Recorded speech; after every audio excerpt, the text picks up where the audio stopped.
Now go to Melissa McIntosh, who's the Shadow NDIS Minister, joins us from the Liberal Party in Sydney. Melissa, thanks for joining us. Did you sit and watch the Press Club event today?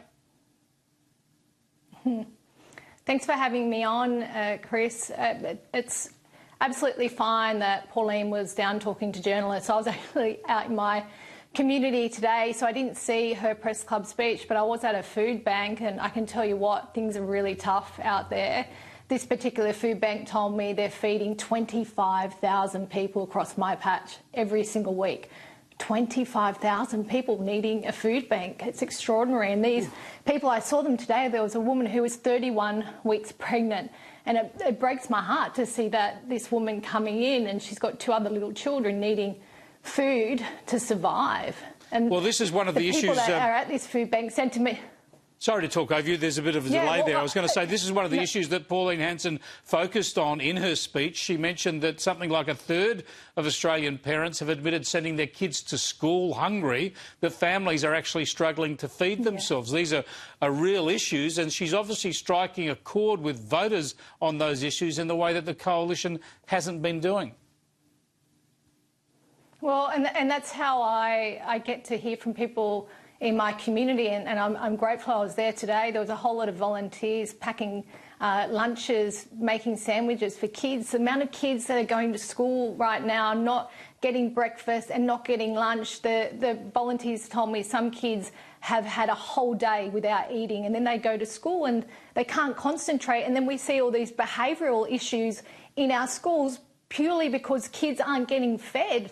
It is just not on. What is going on in this country when our kids are going to school unfed, when 31-week pregnant women are lining up at food banks and dual-income families are having to go to food banks? So what's the problem here? Is it energy prices? And not listening to... Is it inflation and interest rates or energy prices? Yep. It's everything coming head on at people. Every time they feel like they're going to get ahead, make another step, they get smashed down by high energy prices, deciding whether they even can have a roof over their head. Now, one of the gentlemen said to me, it's not the working poor now, it's the working homeless. People are living homeless, lining up at these food banks, yet going to work the next day, yet they don't have a roof over their heads. So this is what I saw in my community today, and that's why people are screaming out to be listened to, and every single policy this government is pushing on to the Australian people is not making things better for them, it's making it absolutely worse. Now, the key point here is that these concerns that you talk about are exactly what Pauline Hanson's been focusing on today. Also, the sense that voters are not being listened to. She's very strong on that, and I think it's part of a key part to her success, a key factor in that. Yet here's what your leader, Angus Taylor, had to say today. What we need is a credible plan. Scrutiny matters.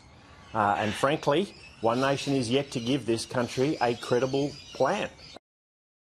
Isn't this a problem here where you've got the Liberals attacking One Nation, where you're actually arguing many of the same points, and you need to coordinate your attacks on behalf of the Australian voters and against the government rather than be squabbling amongst yourselves?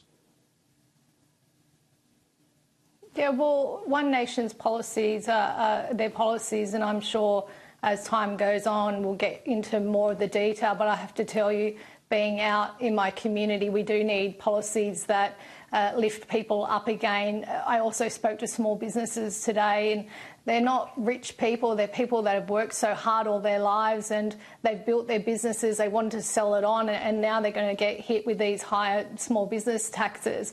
I spoke to an older woman at the local Penrith plaza, and she's really upset.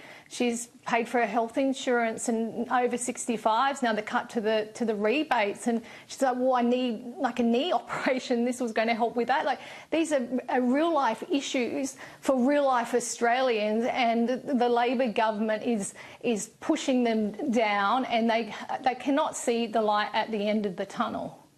Melissa, I can see you backing the Blues in tonight. Good on you. I'll be backing them too. I think everyone wants the Blues win in Melbourne so that we go to a decider in Queensland. Yeah. Thanks for joining us. I appreciate it. Melissa McIntosh there, Liberal MP in Western Sydney.